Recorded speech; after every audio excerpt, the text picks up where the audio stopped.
আমাদের বাংলাদেশে পুলিশের কাজ কি? পুলিশকে আবারও স্বরাষ্ট্রমন্ত্রীর কাছে আবেদন থাকবে, তাদেরকে আবার ট্রেনিং শিখিয়ে তারপরে আপনারা থানায় নিয়োগ দেন। যেই পুলিশ মাইকেল নামক এক ব্যক্তির কথা শুনে, তারেক রহমানের বন্ধু নাকি সেই মাইকেল, এই মাইকেলের কথা শুনে নবীন ফ্যাশন মালিককে থ্রেট দেয়, তাহলে সে কিসের পুলিশ? সে কি কাজ করবে থানায়? যেই পুলিশ দলীয়ভাবে কাজ করে সে কিভাবে জনগণের সেবা করবে? এই মাইকেল নাকি চাইলে সেই পুলিশকে ট্রান্সফার করিয়ে দিতে পারবে, তার চাকরি নাকি নড়বড়ে হয়ে যাবে। তাহলে এমন পুলিশ আমাদের বাংলাদেশে দরকার নেই।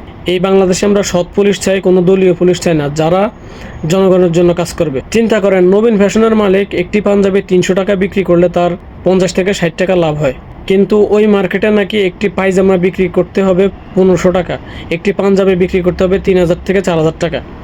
এর নিচে নাকি বিক্রি করলে হবে না। তাকে নাকি নবীন ফ্যাশনের মালিককে নাকি বাকি ব্যবসায়ীরা ব্যবসা করতে দিবে না।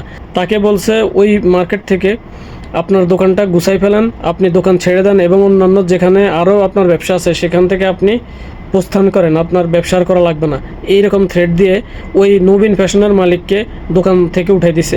চিন্তা করেন আমরা কোন বাংলাদেশে বাস করি? নবীন ফ্যাশন যদি 300 টাকা বিক্রি করলে একটি পণ্যে 50 থেকে 60 টাকা লাভ করতে পারে, তাহলে বাকি মালিকরা কেন পারবে না? তাদেরও তো একই দামে কিনা। আর এই ধরনের পুলিশকে অতি দ্রুত অপসারণ করা হোক।